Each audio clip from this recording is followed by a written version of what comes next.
उस समय में ऐसा नहीं था, ग्वाले के पास ही जाना पड़ता था। व्यक्ति पहले गाय ढूंढता अपने मोहल्ले में कहाँ है, किसके पास है, वहां से दूध दुहा के लाता, उसको जमा करके घी बनाता।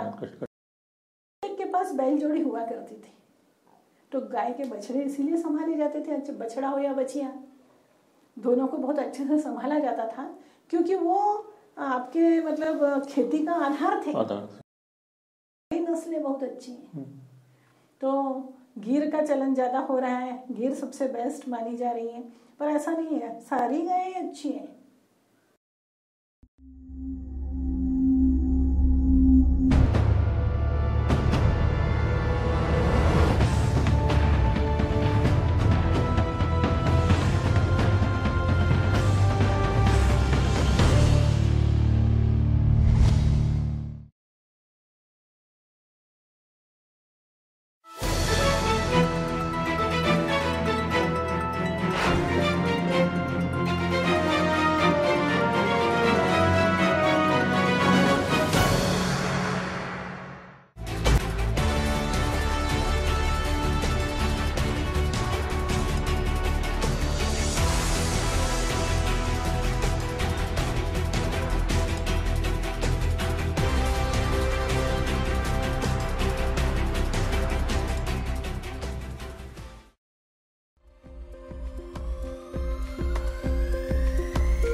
नमस्कार दोस्तों, आज अपनी बात इस कार्यक्रम में आज का जो विषय हमारा है वो है गौ माता।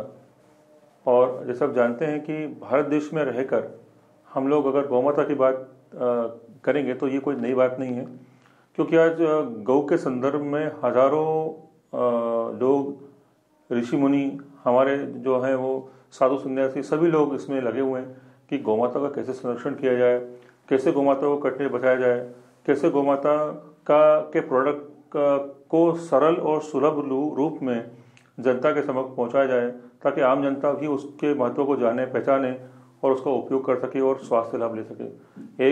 एक गाय से हजारों रोग दूर होते हैं। कहते हैं कि अगर गाय हमारे दरवाजे पे खड़ी है तो ही हमारे सारी बलाएं और सारी दिक्कतें टल जाती हैं। गाय सारी बलाएं अपने ऊपर ले लेती है। तो गाय का संरक्षण करना आज के ज़माने में बहुत ज़रूरी है। गौ रक्षा करना बहुत ज़रूरी है।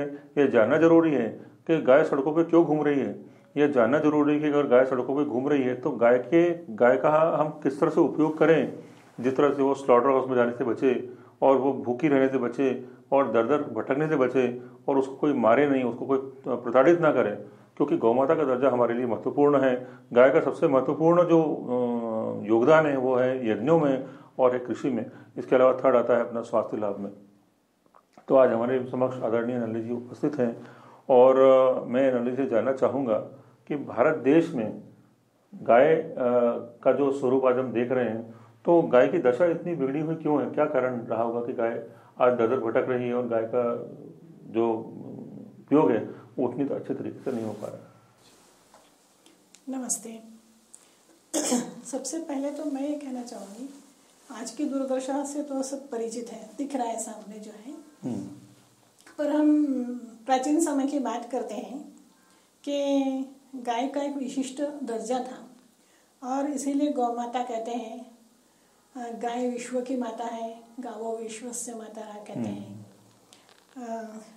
जो हम प्राचीन समय में देखते हैं तो सारी अर्थव्यवस्था गाय के इर्द गिर्द ही दिखाई देती है। जैसा मैंने कुछ समय पहले सुना था कि यज्ञ में जो ऋत्वी जाते थे उनकी दक्षिणा भी गौ के रूप में ही होती थी कि ये इसकी 2 गायें तो इसकी 4 गायें, तो मतलब इस हिसाब से गुरु दक्षिणा, उनके यज्ञ की दक्षिणा तय होती थी। तो सारा कुछ गाय को लेकर के चलता था। और उस समय में हमें देखते हैं कि एक वैदिक काल जिसको कहेंगे, तो एक यज्ञमय वातावरण था और जगह जगह यज्ञ होते थे। लोग अपने घरों में भी करते थे और सामूहिक रूप से भी यज्ञ हुआ करते थे। सब लोग मिलके करते थे। और बहुत बड़े प्रमाण में राजा लोग यज्ञ किया करते थे, जैसे वाजपेयी है, राजसूय है, अश्वमेध है, ये बहुत सोमयज्ञ है, ये बहुत बड़े प्रमाण में हुआ करते थे। फिर ऋषि मुनियों के आश्रम में नित्य यज्ञ चला ही करते थे। तो ये इन सारे यज्ञों का आधार गाय है। गाय के घी और गाय के दूध के बिना कोई यज्ञ, मतलब गाय के बिना ऐसा कह सकते हैं हम कि कोई भी यज्ञ हो नहीं सकता। कोई भी यज्ञ करना है तो आधार कौन है उस यज्ञ के लिए, यज्ञ सामग्री के लिए, तो वो गाय है। गाय के गोबर के कंडे, गाय का घी, गाय का दूध, गाय का दही, ये सब यज्ञों में उपयोग में आता था। तो एक जीवन में एक महत्वपूर्ण स्थान यज्ञ का था और यज्ञ गाय पर आधारित थे। तो अपने आप किसी भी घर की कल्पना ऐसे ही की जाती थी उस समय में, जिसमें घर की कल्पना का मतलब होता था कि वही घर जिसके बाहर गाय बंधी हुई है। क्योंकि साधारणतः घर जिस तरह से बनते थे तो गाय का गोबर लीपने के काम आता था, गाय के गोबर के कंडे चूल्हे में जलाने के लिए काम आते थे, गाय का गोबर खेत में खाद के रूप में काम आता था। एक गाय का घर में होना यानी समृद्धि, यानी लक्ष्मी का होना, ऐसी उस समय की वो व्यवस्था थी। धीरे धीरे व्यवस्थाएं बदली और बदलते बदलते ये हो गया कि आज का हम कल्पना करते हैं, जब आज की बात, आज की स्थिति देखते हैं तो शहर में रहने वाले लोगों की तो ये स्थिति है कि गाय उनके लिए कभी कभी दिखने वाला प्राणी है। बच्चा 6 साल का हो जाता है, स्कूल में जाता है तो गाय पे निबंध लिखना होता है, 2 सींग होते हैं, पूंछ होती है, उसका वर्णन करना होता है। वास्ता क्या है गाय से? तो कुछ भी नहीं। मतलब आज की जिंदगी ऐसी है कि जिससे कोई वास्ता नहीं। अपन पहले का उस समय देखते थे कि उससे वास्ता पड़ता था, और इसलिए जितनी भी कथाएं हैं उस सब में, जितने भी हम मतलब ऋषि मुनियों के आश्रम की चर्चा देखते हैं, चाहे कृष्ण सुदामा हो, गाय चराने जाते थे। आश्रम के सारे बच्चे जो पढ़ने आते थे उनको गायों की देखभाल करनी पड़ती थी। तो ये जो बचपन से गाय से रिश्ता जुड़ता था घर में गाय होने से, वो आज के समय में नहीं है। शहरों में क्या आज ये स्थिति हो गई है कि गांव के बच्चों को भी गोबर में हाथ लगाने में परेशानी अनुभव होती है, वो भी उसको छू नहीं सकते। तो परिस्थितियां बदल गई और इन परिस्थितियों में चूंकि हर एक जीवन में गाय की कोई वैसी उपयोगिता नहीं होने से गाय लोगों के, आम आदमी के, आम जनजीवन में गाय लोगों से दूर चली गई है। और शायद यही कारण है कि गाय की जो दुर्दशा आज हम देखते हैं कि ग्वाले जो गाय पालते हैं वो दूध विक्रय के लिए पालते हैं, और इसीलिए हर ग्वाले के यहाँ 4 भैंसे और 4 गायें होती हैं। तो भैंसें खूंटे पे खाती हैं और गाय सब्जी मार्केट या सड़कों पे खाती है। गाय को चूंकि लोग गाय के प्रति आस्था रखते हैं तो घर की बची रोटी देना चाहते हैं, कोई एक आधा पूला घास खिलाना चाहता है, तो इस तरह से वो सोचते हैं कि इनको तो बाहर मिल जाएगा, इनका पेट भर के आ जाएंगी, भैंस को कोई देगा नहीं, इसलिए भैंस को खूंटे पे खिलाते हैं और गाय को सड़क पर चरने के लिए छोड़ दिया जाता है। मतलब बहुत दूर हो गया आदमी गाय से। ये जो हमारी आज की जिंदगी है, और यही कारण है कि आज गाय की ऐसी दशा हो गई कि गौरक्षा की आवश्यकता पड़ी और फिर से गाय का महत्व लोगों के बीच में लाने की आवश्यकता पड़ी। अग्निहोत्र का प्रारंभ जिन्होंने कराया वो महानुभाव श्री माधव जी साहब जो हैं, वो हमेशा कहते थे कि अग्निहोत्र में गाय के घी के बगैर हो नहीं सकता, गाय के कंडे के बगैर हो नहीं सकता। तो अगर अग्निहोत्र शुरू करने का मानस बनाया तो सबसे पहले क्या ढूंढना पड़ेगा? गाय ढूंढनी पड़ेगी, क्योंकि गाय जब अग्निहोत्र की शुरुआत हुई 1968, आज की स्थिति बहुत अच्छी है उसकी तुलना में, क्योंकि आज बहुत जगह गौशालाएं हैं। उस समय में ऐसा नहीं था, ग्वाले के पास ही जाना पड़ता था। व्यक्ति पहले गाय ढूंढता अपने मोहल्ले में कहाँ है, किसके पास है, वहां से दूध दुहा के लाता, उसको जमा करके घी बनाता, उसके यहाँ से ही गोबर लेके आता, अपने हाथ से गाय के गोबर के कंडे बनाता, तब जाकर वो अग्निहोत्र शुरू कर सकता था। यानी उसे अग्निहोत्र शुरू करने के लिए सबसे पहले क्या काम करना पड़ता था? तो गाय ढूंढनी पड़ती थी।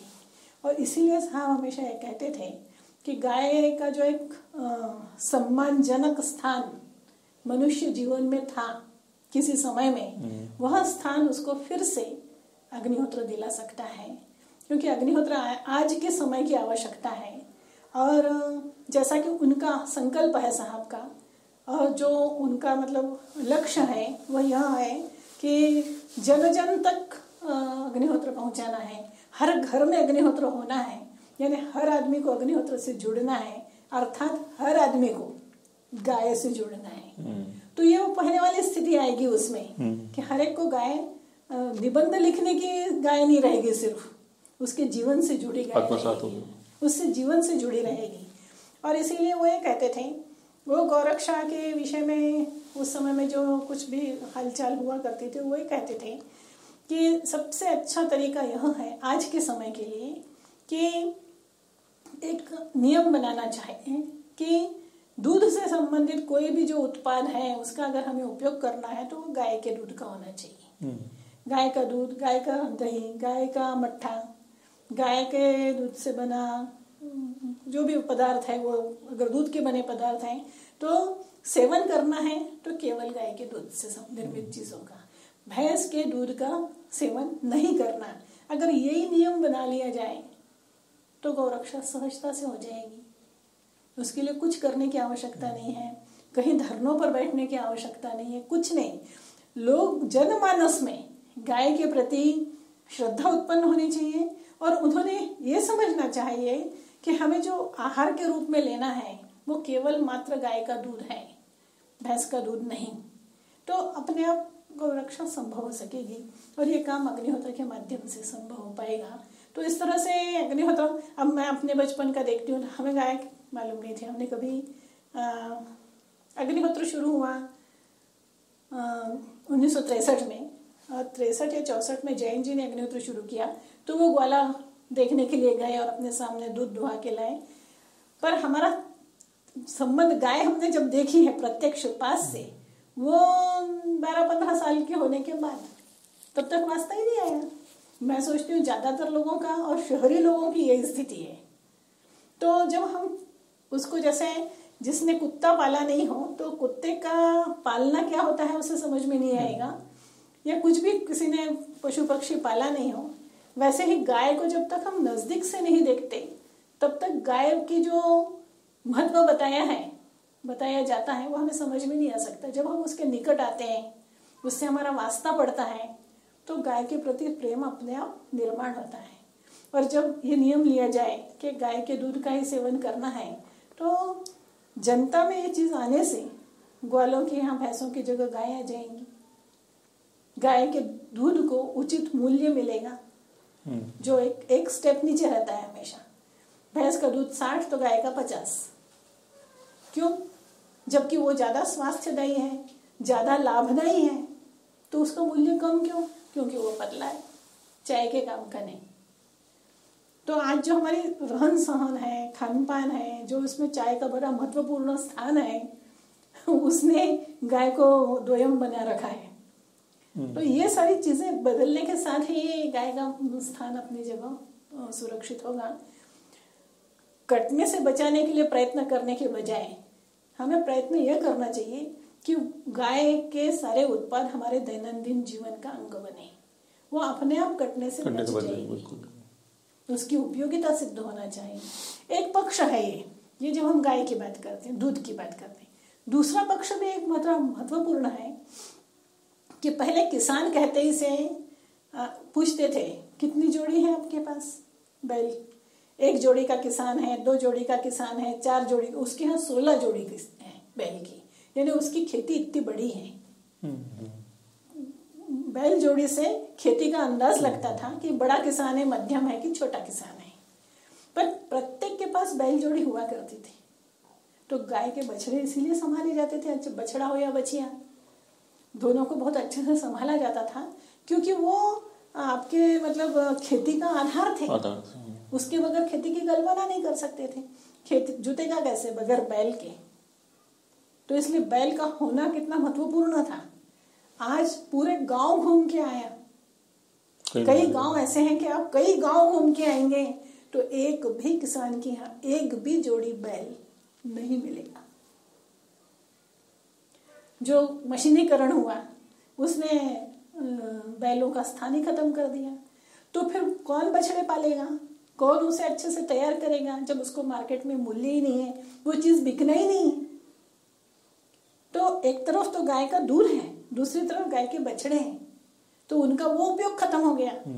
इस तरह से ये आज की जो विपरीत परिस्थितियां गाय के लिए निर्माण हो गई है और गाय जो कत्ल खाना पहुंच रही है उसमें अनुपयोगी पशु माने जाते हैं। बछड़े का उपयोग क्या है आज की तारीख में? कोई नहीं।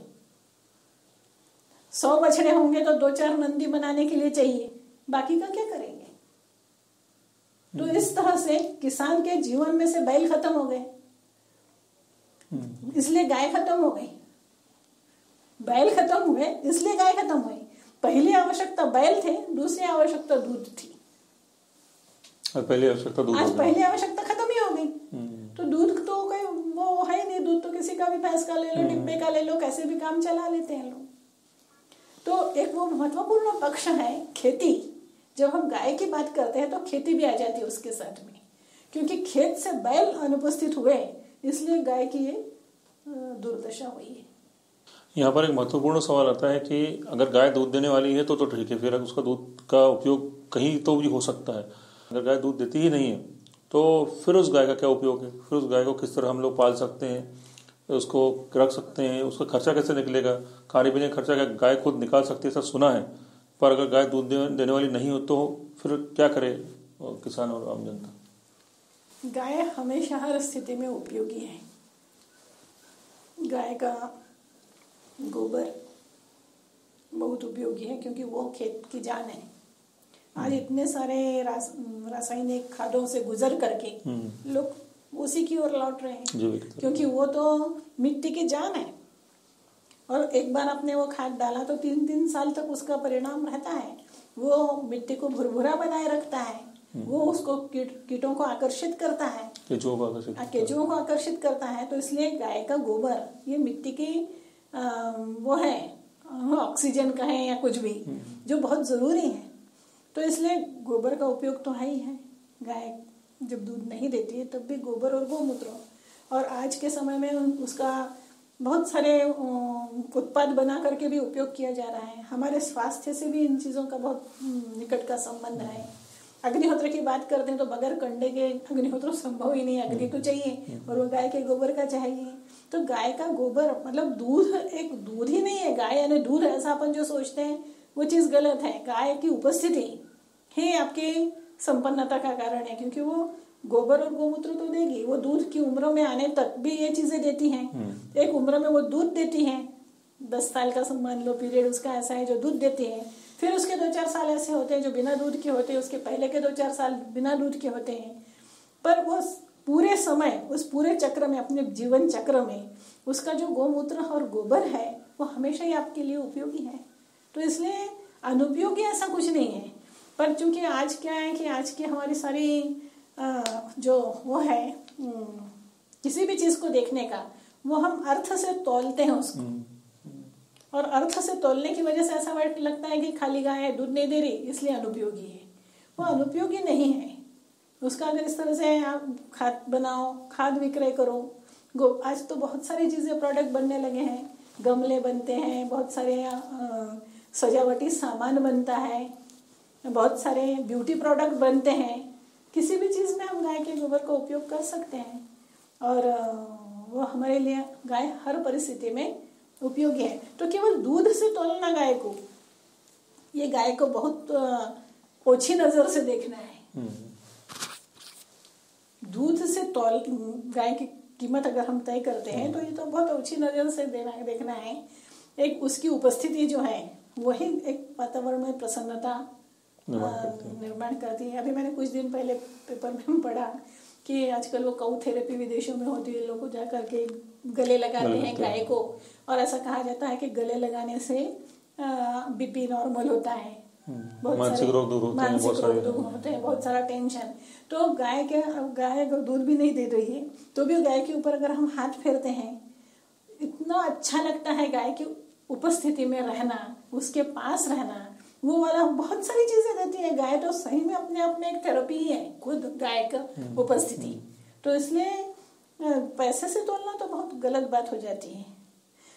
जैसे घर लोग तो आप ये देखो, बहुत आजकल कुत्ते पालने बिल्ली पालने का शौक है, बहुत बढ़िया बढ़िया लाखों के कुत्ते ला करके लोग पालते हैं। वो क्या देते हैं? वो क्या देते हैं?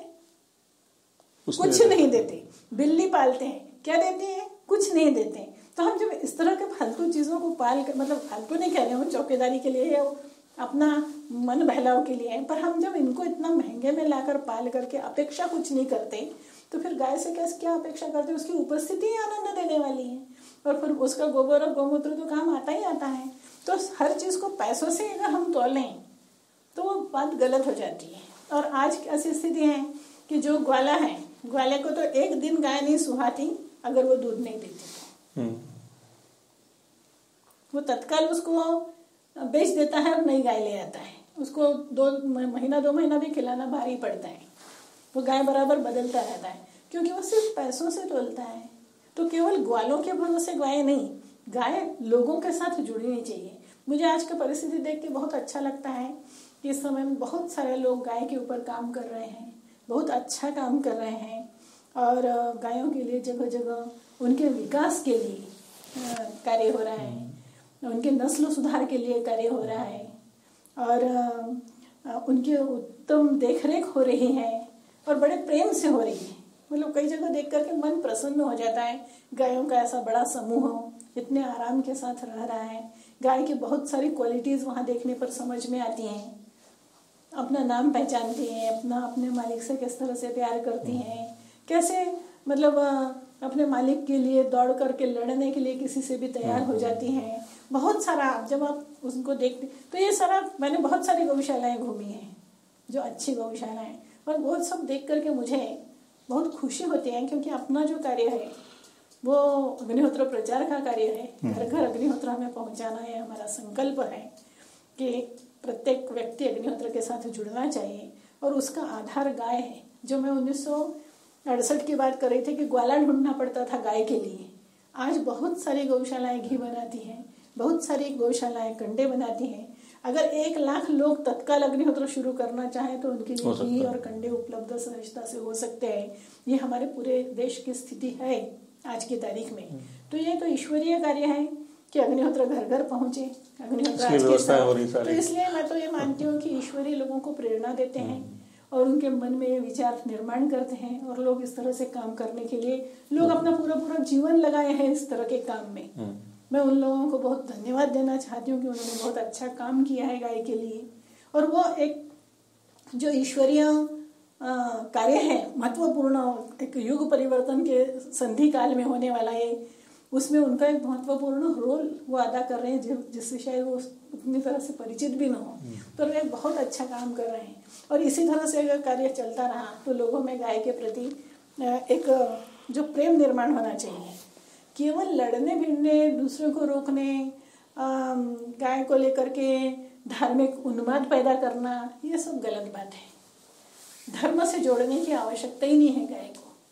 गाय को तो हमको व्यक्तिगत रूप से, जैसे हमारे घर के सदस्य हैं, उनके प्रति हम जैसा भाव रखते हैं, वैसा भाव हमें गाय के प्रति रखना चाहिए कि गाय ये हमारे जीवन में एक महत्वपूर्ण स्थान रखती है। कई जगह ऐसा होता है कि उन्होंने अपने घर में गाय को रखा होता है, वो उनके साइड वाले बिस्तर पर सोती है, और उसी तरह रजाई भी उसको उड़ा देते हैं।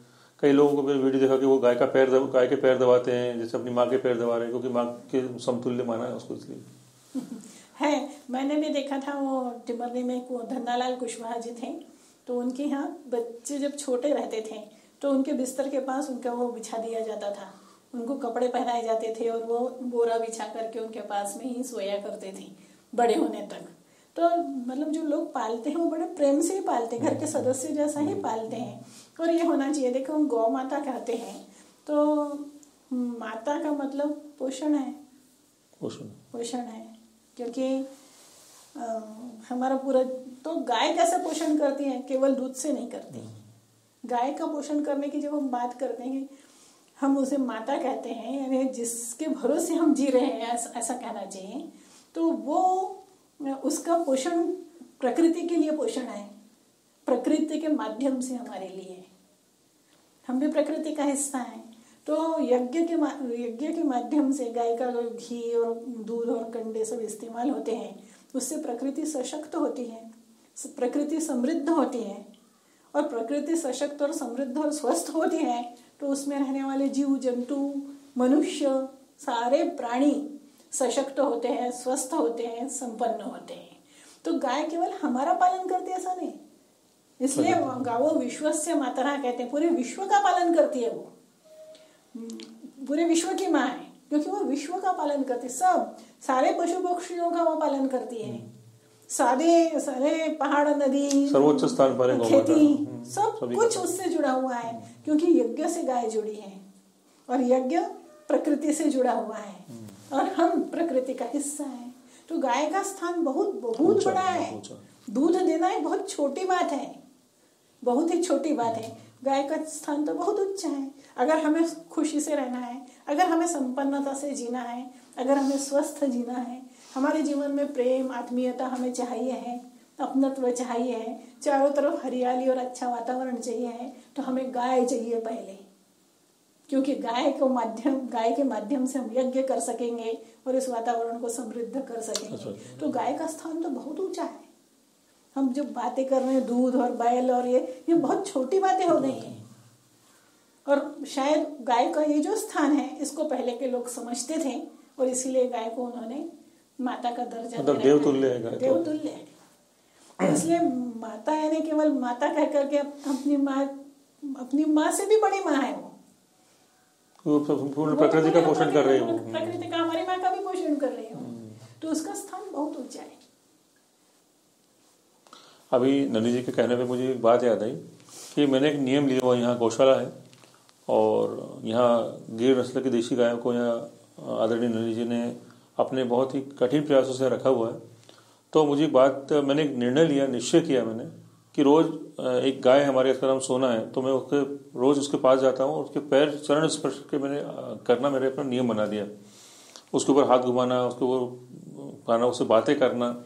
2 गाय इस तरह से मैंने चुनी है जो बहुत सीधी है और मारती नहीं, क्योंकि मारने वाली। तो मैंने नियम लिया कि दोनों के पास जाना, उनसे मिलना और उनसे मिलके अपनी बातें उनको बोलना, शेयर करना और क्या मेरी दिक्कत है और मुझे क्या चाहिए। और जैसे हम एक संवाद करते हैं किसी से मिलकर, उस तरह से उनसे मैं मानसिक संवाद करता हूँ और मुझे इसका प्रतिसाद मिलता है। मुझे बड़ा आश्चर्य लगता है कि जो विदेशी गाय हैं उनमें ये जो है वो प्रतिशत नहीं मिलता, लेकिन जो देशी गाय अपन कहते हैं, जो यहाँ की इस मिट्टी की गाय हैं, उन गायों में प्रतिशत मिलता है। तो जब उसको मैं उसके ऊपर हाथ घुमाता हूँ, जिससे प्रेम करता हूँ, उसकी आंखों से आंसू टपकने लगते हैं। इतना सहृदय मुझे प्रेम करती है। और उसको एक गाय को कोई पसंद नहीं आता कि मैं कभी जाकर दूसरी गाय को हाथ लगाऊं या किसी और गाय को हाथ लगाना उसको बिल्कुल नापसंद है। उसको ये कि तुम मेरे पास रहो, मुझसे बात करो और मुझसे बात करके गौशाला से बाहर जाओ। तो ये मुझे बड़ा आश्चर्य लगता है कि इन देशी गायों में मुझे देखने को मिलता है कि इन गायों में संवेदना है, इन गायों में व्यक्त करने की ज़्यादा वो है, ज़्यादा अधिक मात्रा में व्यक्त कर सकती हैं। इन गायों का रहना, इन गायों का सत्संग, इन गायों के पास खड़े रहना एक बहुत ऊर्जावान करता है। इन गायों का आशीर्वाद देने से अपने बहुत सारे रुके हुए काम भी साध्य है, ऐसा मैं फील करता हूँ। तो भारत देश के हर नागरिक को, जैसे आपने कहा कि विदेशी कुत्ते और देशी अपना यहाँ का, तो वैसी गाय विदेशी और देशी में बहुत फर्क है। तो हमें क्या करना चाहिए देशी गाय के संरक्षण और संवर्धन के लिए? क्योंकि आपने बहुत सारे प्रयास किए हुए हैं इस आश्रम में। हालांकि प्रयास देखा जाए तो आर्थिक से बहुत छोटे हैं, पर प्रयास बहुत ज़्यादा किए हैं और दिन रात मिलकर आपका यह प्रयास रहा है कि देशी गाय यहाँ पे आनी चाहिए और देशी गाय का संवर्धन, देशी गाय का संरक्षण होना चाहिए। तो एक भारतीय होने के नाते प्रत्येक व्यक्ति को क्या सोचना चाहिए कि किस तरह से वो देशी गाय का संरक्षण और संवर्धन करे? कोई बात आ जाती है गाय का संरक्षण के लिए प्रत्येक व्यक्ति क्या कर सकता है? तो वो नियम ले सकता है कि उसका दूध दही का जो भी घी का इस्तेमाल करना है वो गाय का ही होना चाहिए। और पहले तो देशी गायों पर इतना काम नहीं हो रहा था, पर अब हो रहा है। देर से ही सही हम जागृति आई है और हम हमारे देशी नस्लों का संवर्धन करने में लगे हैं। तो ये भी नियम ले सकता है वो व्यक्ति की करना है और केवल देशी गाय के दूध का ही उसे प्रयोग करना है। इसके अलावा रोज कुछ नहीं किया सकता है। वो एक ये भी कर सकता है कि उसका जो घर का बजट बनता है उसमें 1% कुछ तो भी वो नियमित गाय के, जहाँ भी गौशालाएं चल रही हैं, जहाँ भी वृद्ध गाय रखी गई हैं, या जहाँ कुछ भी लोग गायों पे काम कर रहे हैं, तो अपना एक आर्थिक मदद वो उसके लिए दे सकता है। तो इस तरह से प्रत्येक व्यक्ति गाय के लिए कुछ न कुछ तो कर ही सकता है। वो मतलब पैसे के रूप में दे सकता है, अनाज के रूप में दे सकता है, किसी कैसे भी रूप में दे सकता है। तो वो तो उसने करना चाहिए। अपन ये देखते हैं कि जब देशी गाय की बात आती है तो देशी गाय में भी हर एक क्षेत्र की अपनी अपनी गायें हैं, और हर एक क्षेत्र की गाय जो है, जैसे हरियाणा नस्ल है, राजस्थान की बहुत सारी राठी नस्ल है, नागौरी है, थारपारकर है, बहुत अच्छी अच्छी नस्लें हैं। इन सारी नस्लों का अगर अच्छे से संवर्धन होता है, मतलब ये सामूहिक प्रयास से संभव होगा, तो जो गाय का दूध आज हमारे पास हमको जितनी मात्रा में मिलता है उससे ज्यादा मात्रा में मिल सकेगा। जो हमें समस्याएं गाय को पालने में आ रही है वो, और सारी नस्लें बहुत अच्छी हैं। तो गिर का चलन ज्यादा हो रहा है, गिर सबसे बेस्ट मानी जा रही है, पर ऐसा नहीं है। सारी गायें अच्छी हैं, सारी गायें जो जहाँ की लोकल है, वो उनका क्षेत्र है, उस क्षेत्र में अगर उन पर कार्य किया गया। तो मैंने गुजरात में देखा था, कांकरेज नस्ल की गाय 10-12 लीटर दूध देने वाली है। जो 2 लीटर दूध दिया करती थी किसी समय में जो नस्ल, वो आज 10-12 लीटर दे रही है। तो उनका जो संगोपन किया गया है, उन पर जो खर्च किया गया, उनको अच्छे से जो संभाला गया, केयर की गई उनकी, उसकी वजह से तो ये सब गायों के साथ हो सकता है। कोई 8-10 लीटर तक पहुंच सकती है, कोई 10-12 लीटर तक। तो जो आर्थिक पक्ष है, उस आर्थिक पक्ष को भी हम सुधार सकते हैं सारी नस्लों का संवर्धन करके। और इस काम में भी लोग लगे हैं, पर अभी इसमें बहुत करने की जरूरत है। जैसे हम लोग आते हैं, ये हमारा क्षेत्र मालवी नस्ल का है, और मालवी नस्ल की गाय आज आधा लीटर दूध देती है, 1 लीटर दूध देती है, इससे ज्यादा की गाय मिलती नहीं। जबकि 1972 में जब साहब ने पंचरत्न गौशाला की शुरुआत की थी, तो पहली जो 10 गायें आई थी, वो 10 गायें मालवी नस्ल की थी, और उस समय में वो 2.5 से 3 लीटर 3.5 लीटर दूध दिया करती थी। तो वो उसका अगर उसको अच्छे से उनका संगोपन किया जाए, तो हमारे घर में एक गाय थी जो 5 लीटर दूध देती थी। दोनों समय मिला करके 5 लीटर दूध दिया करती थी। तो प्रयत्न अगर उनके लिए किया जाए तो 5 से 7 तक जा सकती हैं। हुआ क्या, प्रयत्न न होने से क्या हुआ कि 72 के बाद आज की ये स्थिति है कि वो आधा लीटर पर है। ये जो हुआ है, ये बहुत बड़ा नुकसान हुआ है। और इस तरह सब जगह अपने अपने क्षेत्र की गाय का संवर्धन करने का प्रयास लोगों ने करना चाहिए। एक आए थे काला पीपल के पास के व्यक्ति, तो मैंने उनको यही कहा था कि मैंने बड़ी बड़ी गौशालाएं देखी, सब अपने अपने क्षेत्र की गाय का देखा। हमारे मालवी नस्ल के हमारे क्षेत्र की गाय के लिए भी आपके पास लंबे चौड़े खेत हैं, आप लोग इस तरह की हिम्मत कर सकते हो, 4-10 युवा मिल करके इस तरह का विकास करें, तो ये गाय भी बहुत अच्छा दूध दे सकती है। ये क्या होता है कि प्रकृति के करीब है। देशी का मतलब क्या होता है, कोई भी चीज जो जहाँ की है वहाँ वो बहुत सशक्त होती है। कभी डॉक्टर की जरूरत नहीं पड़ना है, कभी कुछ प्रॉब्लम नहीं आना है, बहुत आसानी से जिसको संभाला जा सके। तो जिनको हम बहुत आसानी से संभाल सकते हैं, उन पर अगर हम बचपन में बछड़ों को अच्छा दूध पिलाएं, गाय को अच्छा दूध पिलाएं, उनके खाने पीने का ध्यान रखें, केवल जीवित रहे ऐसा नहीं, तो उनमें बहुत कुछ सुधार होकर के बहुत अच्छे नस्ल हो सकती है। तो ये काम करने की आवश्यकता है। ईश्वर प्रेरणा देंगे कि लोगों को और भी इस तरह का काम करें हो, और ये वाला संवर्धन भी काम होगा।